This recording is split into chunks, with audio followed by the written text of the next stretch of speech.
Hi, I'm Bob with Wolfe Ridge. One of the most popular things with our Wolfe Ridge smokeless fire ring has been the fact that it does not have a bottom on it. This means that when you want to clean it and you want to move it to a different location, all you have to do is lift up the fire ring off of the pile of ashes, and then you can get your shovel in there and scoop things away. But another thing that it works for is storage. Check this out. Here we have the newest addition to the Wolfe Ridge smokeless fire ring lineup. This is a 24-inch version. So the original model was the FR30. This has a 30-inch wide burn chamber by 13 inches tall, and this one has a 24-inch wide burn chamber by 13 inches tall. The 24-inch version performs just as well as the 30-inch. If you want something smaller for your backyard or just a casual fire, this 24-inch version might be right up your alley. Here's a size comparison of the two fire rings. Again, this is the original FR30 on the left-hand side here, 30-inch wide burn chamber, and that's the new FR24 with a 24-inch burn chamber. So what I'm going to do is I'm going to build a fire in both of these right now and show you guys how each of them react with hopefully the same style of wood and the same style of fire. I'm going to build a log cabin in each one. I'm going to light that up, and then I have something else really cool that I want to show you that we will be using on the FR30 today.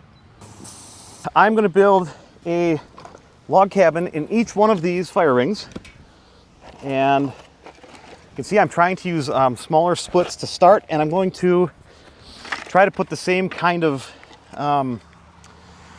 method in each one so there's no unfair advantage between the two of these.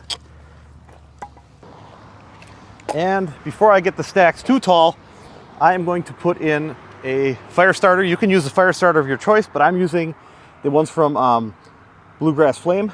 So I'm going to put that in here, and actually I'm going to light it right away, and then I'll keep building my log cabins.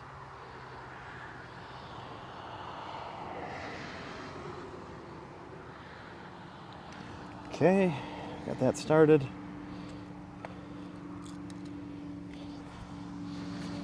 One over here.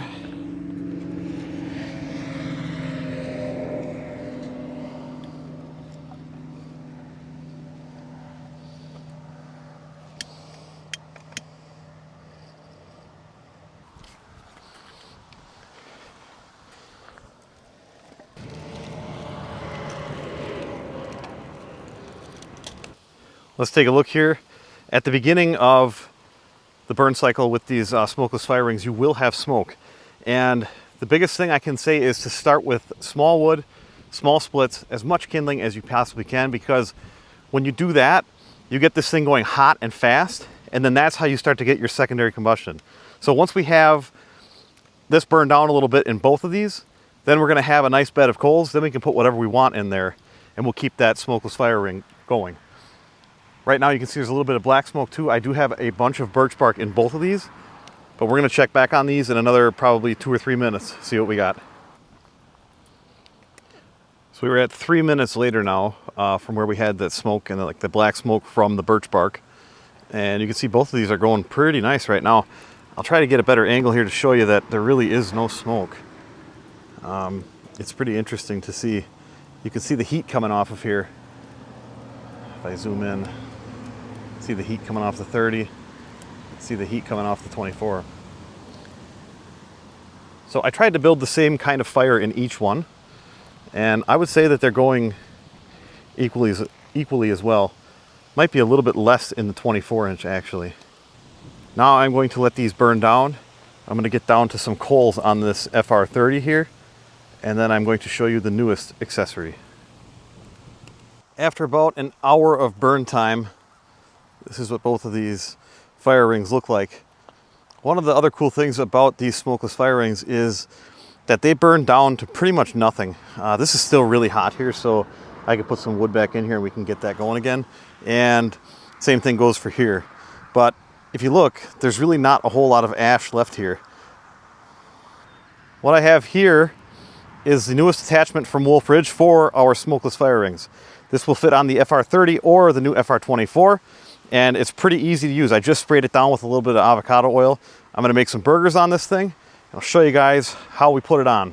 So you can see that this has these slots in it, and all we have to do is slide that on just like this. And now it's using the weight of the tray and the slots here to hold it onto this rim. Now there is a reason that I let the fire die down as much as I did, because this even still is pretty hot here. What I'm gonna do is I have a little bit of coals there. I'm gonna put a couple pieces of wood underneath of this grate and get just a little bit of a fire going there. If you have a roaring fire going like I did at the beginning of this video, your food will just get charred and burned. So like I said, I'm gonna try and do some burgers on this thing today. I'm going to put a little bit more wood on here right now. You can see we already got smoke going again. And once that stuff catches, then we should be smokeless again. Now you can see we got a fire going underneath of that grate, pretty much only underneath that grate, which is what I want in this case. And if it was to get too tall, I would grab a poker and kind of slide that stuff over away from the grate. So right now I'm gonna let that grate get nice and hot. That way when we put the meat on it, the meat will release when we're ready to flip it. Looks like our grate is getting nice and warm, so I'm just gonna do 4 at a time here. And I'm gonna try to put the first burger on and where I feel like would be the coldest spot. So I'm thinking that's like here. Because that's gonna cook the longest, or that's gonna take the longest to cook. And then these ones where that oil is changing color there, those ones are gonna be the quickest. So we will do this quick.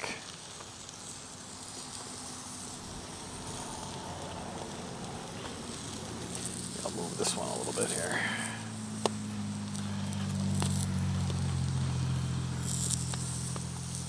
Now you can see that there's a lip here too.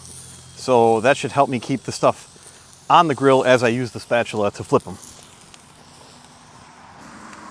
You can grab your favorite seasoning. I'm gonna put on some Bearded Butcher Original, as long as the wind doesn't take it all the way.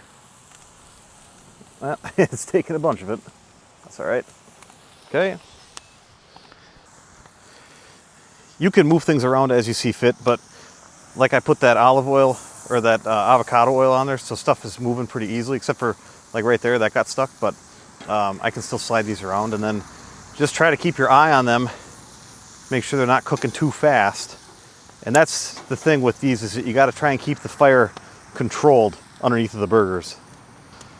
All right, I'm gonna flip these things now.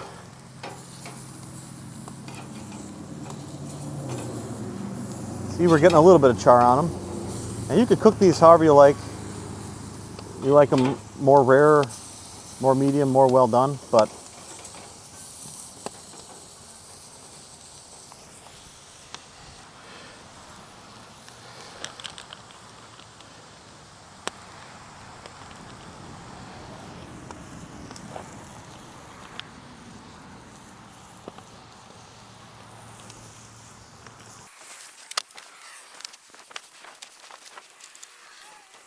okay, now I'm ready to pull these off.